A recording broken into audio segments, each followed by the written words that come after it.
여러분 안녕하세요. 자, 올해 네이버가 지금 가속을 붙인 것 같습니다. 엔진을 갖다가 시동한 것 같습니다. 네이버도 전용 쇼핑에 출시하고 있고요. 가장 네이버가 보틀렉이 뭐냐면 일월 배송이 안 됐던 거 아닙니까? 그래서 이 부분을 CJ대한통운 포함해서 한진도 지금 한다는 얘기가 있고 하고 있다는 얘기가 들리고 있습니다. 그래서 이 관련해서 네이버 매출 규모는 좋습니다. 네이버 뭐 한 2024년에 거의 10조 7,370억 나왔거든요. 그러니까 물건을 많이 파는 것도 중요하지만은 일요일날 갖다 주는 걸 누가 해줘야 되냐. 근데 뭐 NFA 중에 지금 연합 중에서 이제 대한통운하고 하기로 벌써 작년부터 얘기가 다 해놓고 지금 보니까 1시간 배송까지 안 됩니다. 그러면은 네이버의 물건을 갖다 구매할 수 있는 이런 좋은 기회가 되지 않을까 보고 있습니다. 그래서 네이버가 물건을 파는 것도 중요하지만 배송인 것도 큰 역할 아닙니까? 그렇습니다. 그렇기 때문에 우리가 뭐 지금 당장은 아니래도 CJ대한통운이 7일 배송하면서 이제 현장에 계신 분들은 너무 힘들죠. 일요일날 교회 가야 되고 쉬어야 되는데 못하는 거 다 이해가지만 물량이 올라오고 또 뭐 전략을 어떻게 짜냐도 좀 중요한 것 같은데 네이버 어떻게 올해 가속 붙이겠죠? 예, 올해 진짜 굉장히 획기적인 또 변화가 있을 것 같은데요. 그래요? 예. 예, 쿠팡의 독주 진짜 몇 번 말씀드리지만 네. 저는 한 번도 쿠팡이 독주하길 바란 적은 없는 것 같아요. 네. 방송을 늘 하지만 쿠팡이 물론 잘한 부분들에 대해서는 분명히 잘한다고 얘기해 주겠지만 뭐 여러 가지 좀 암도 있지 않습니까? 네. 거기 종사자들에 대한 처우도 있기도 하고 그렇죠. 배송사 처우도 있기도 하고 또 하나 제일 중요한 게 쿠팡이 독주를 시작하면서 국내 전자상거래 기업이나 오프라인 기업들까지도 전부 좀 변화적으로 되고 있거든요. 네. 뭐 최근에 또 이제 이 홈플러스 같은 경우도 부도가 뭐 이거 기업 회색이죠. 기업 회색 신청을 하면서 진짜 안타깝네요. MBK 파트너스 맞습니다. 그것도 진짜 굉장히 안타까운 게 이제 그 홈플러스가 어떻게 보면 시작일 수도 있거든요. 네. 지금 뭐 어떻게 보면 오프라인 기업들도 다 마찬가지죠. 전년대비 크게 업신장을 하고 있는데 무슨 롯데쇼핑몰 하더라도 15조 대 매출이 14조 대 13조대로 연속으로 막 조 단위로 매년 떨어지고 있거든요. 네. 한때 20조가 넘어가던 매출이 지금 굉장히 크게 쪼그라들고 있고 사실은 지금도 뭐 사실 영업 흑자가 나고는 있지만 단기 순이익은 굉장히 큰 적자가 나고 있어요. 단기 순이익은 홈플러스도 몇천억 적자가 나고 있지만 이마트나 그리고 롯데쇼핑도 작게는 5천억에서 뭐 한 9천억까지도 단기 순이익 적자가 나고 있거든요. 이 말은 무슨 얘기냐면은 그동안에 이마트나 롯데가 해왔던 사업들이 그동안에는 그게 여태까지는 뭐 이런 브랜드 가치라든지 로얄티를 갖고 사가지고 오지 않았습니까? 롯데론도 네. 많이 적자가 났었기도 하지만 뭐 지마켓도 적자가 크게 나고 있고 그러다 보니까는 그 기업 가치들 특히 뭐 롯데 같은 경우에는 뭐 이런 한샘이라든지 하이마트 그때 지분 인수하면서 수조를 들여서 인수했거든요. 네. 그게 지금 이커머스 시장에서 넘어가면서 그게 오프라인 기업 사업이 너무 어려워지니까 거기서 연간 몇 천억의 이 자산을 생각해야 되거든요. 기업 가치가 떨어져요. 기업 가치를 떨어뜨린다는 거는 맞죠. 국제회계 기준에 의해 가지고 그때는 2조에 사왔던 기업이 지금 다시 보니까 5천억도 안 돼. 그럼 나머지 1조 5천억을 매년 그걸 갖다가 빼는 거거든요. 일정 금액을.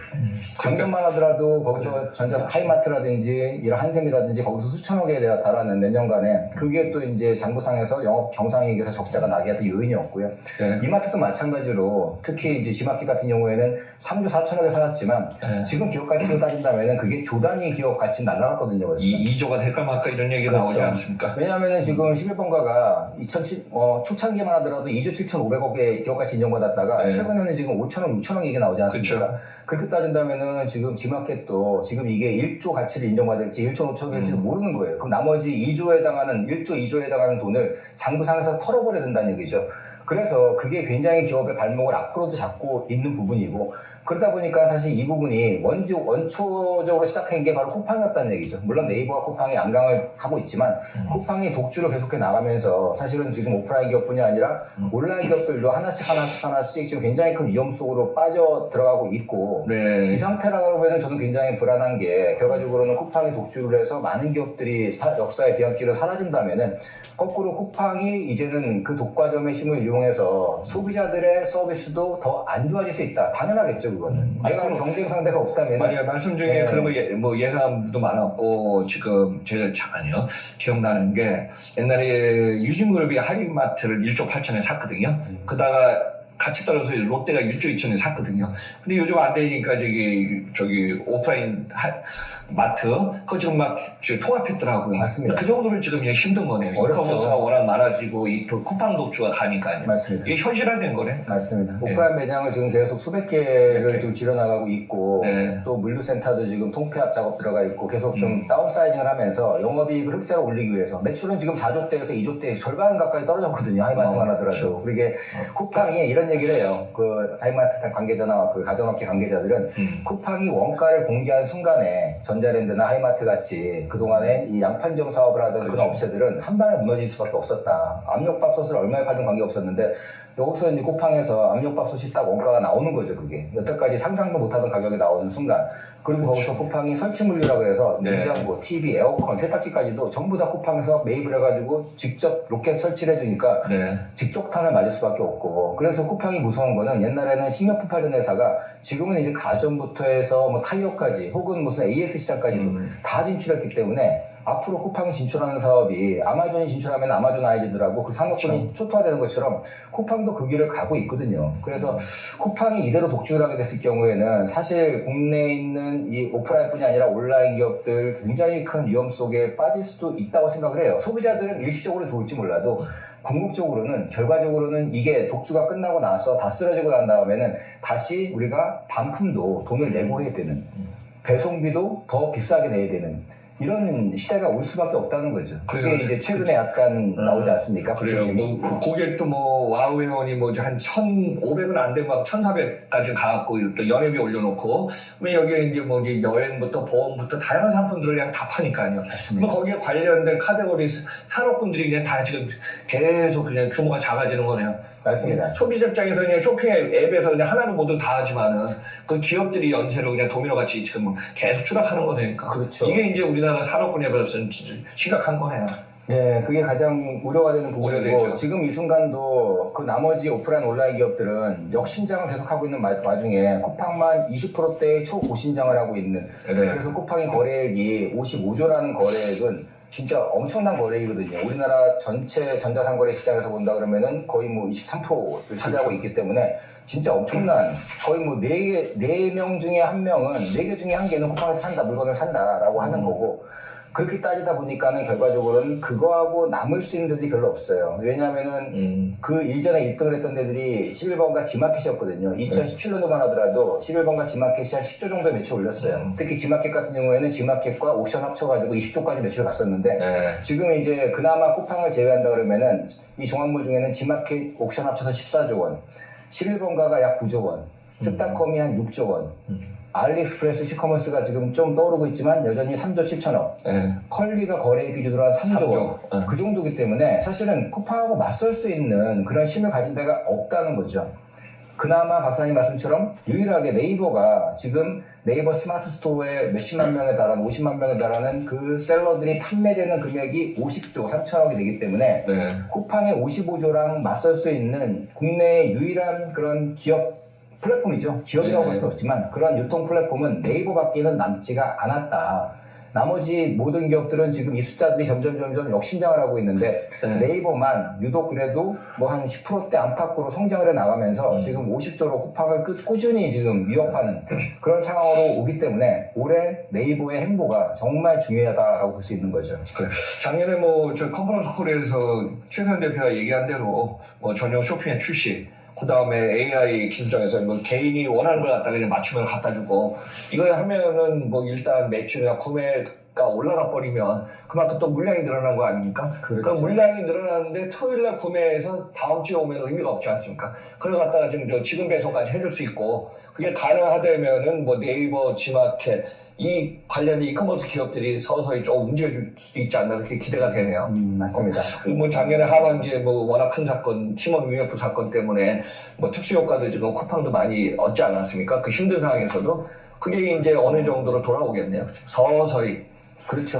네. 사실 근데 작년에 티몬과 IMF가 무너지면서 네. 제일 큰 전자상거래 시장의 변화는 이티켓, 즉 이 상품권 부분하고 가전이었거든요. 티몬과 IMF가 그 시장에서 워낙에 이게 파격적으로 쇼킹딜을 많이 했기 때문에 그쵸, 그 시장이 날아가 버리면서 증발해 버렸어요. 사실 그 시장은 없어져 버렸고 나머지 시장을 사실은 지마켓이라든지 11번가가 가져갈 거라고 예상을 했지만 네.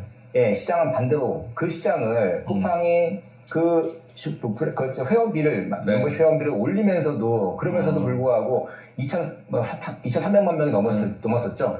활성 고객이 더 늘어나면서 오히려 쿠팡이 그 시장을 가져갔던 거예요. 그래서 그게 오히려 좀 놀라운 일이었었고 그만큼 이제는 경쟁력이 나머지 업체들이 많이 없다. 지금 얘기하고 있는 종합몰들 물론 아직도 뒤에 얘기 드리겠지만 11번가 지마켓, 롯데온 이런 회사들도 대한통운과 연합을 하면서 다시 한번 이런 쿠팡과 대항마를 꿈꾸는 그걸 하고 있지만 아직까지는 그걸 개인적으로 개별적으로 봤을 때는 큰 힘이 안 되고 유독 하나 남은 거는 이제 그렇죠. 네이버인데 네이버가 50조에 달하는 쿠팡하고 거의 동일한 물동량을 그걸 여태까지는 제대로 활용을 못했었는데 이제 본격적으로 이제 네이버가 커머스 앱을 출시를 갖다가 했다는 거죠. 이 말은 무슨 얘기냐면은 그동안에는 우리가 네이버 커머스 앱이 없었어요. 그 말은 쿠팡에이라든지 뭐 컬리라든지 오늘의 집이라든지 이런 데들은 앱을 우리가 다운받아가지고 그냥 들어가면은 자동적으로 편리하게 쇼핑할 수 있게 해줬는데 네이버는 네이버 플랫폼에 들어가야 된다는 거죠. 네이버 거의 포털에 들어가가지고 네이버 쇼핑으로 들어가는 그렇기 때문에 네이버 커머스는 여태까지는 이런 유통으로 분류하지 않았던 거예요. 그냥 말 그대로 여기는 유통이 아니라 전자상거래가 아니라 그냥 여기에 이 유통 포탈, 그러니까 한마디로 이게 포탈이야, 포탈. 포탈 검색 사이트 중에 여기에 그냥 커머스가 있는 거니까 얘를 직접적으로 이 전자상거래 플레이어로 포함시키지 않았었어요. 그런데 지금 최수현 대표가 과감하게 베팅을 한 거는 올해 한번 제대로 가보겠다. 이제는 커머스를 분리시키겠다. 분리시키겠다는 게 분사한다는 얘기가 아니라 아예 쿠팡처럼 앱을 따로 만들어가지고 그냥 원클릭으로 들어갈 수 있게 하는 거죠. 여기서 들어가고 이제 계속 페이지 리뷰하면서 바꿀 수 있으니까. 그렇죠. 여태까지는 쿠팡 앱을 네이버 앱을 다운받으면은 네이버 포털로 들어가는 거였지만 이제는 네이버 커머스 앱을 다운받으면은 네이버 플러스 스토어라고 부르는 그 앱을 다운받으면은 이제 내가 딱 클릭하자마자 이 사람이 누군지 그동안에 어떤 쇼핑을 했는지 그걸 갖다가 AI로 분석을 하고 이 사람한테 맞는 최적의 홈페이지 상품을 추천해주고 그런 걸 통해서 우리는 본격적으로 커머스 그룹으로 가겠다라는 게 지금 네이버 최수현 대표의 보관이고요. 그게 중요한 게 뭐 박사님 말씀하신 것처럼 네이버가 올해 사상 최초로 24년도에 매출이 10조가 넘었어요. 근데 그 10조라는 거는 네이버가 그동안 하고 있던 뭐 웹툰부터 해가지고 뭐 여러 가지 사업들이 있지 않습니까? 그렇죠. 그 검색 사업이라든지 그런 사업 매출이 7조가 넘은 거고 순수하게 커머스 부분, 즉 스마트 스토어에 대한 수수료 매출이라든지 광고비 매출이라든지 그것만 따진다 그러면은 거기서는 2조 9천억 정도의 매출이 나오거든요. 근데 네이버는 이제 그거를 본격적으로 키울 생각을 하는 거예요. 집중하는 거죠. 그렇죠. 우리는 이제 포탈이 아니라 네이버를 이제는 전자상거래 플레이어로 키워가지고 여기서 수십만 명의 그런 업체들도 모집을 더 하고 이걸 기반으로 해서 우리가 10조 기업이 아니라 20조 기업으로 가겠다. 그런 보관을 세우는 것 같아요. 그래서 매출을 올리는데 가장 좋은 게 사실은 이런 커머스 사업이거든요.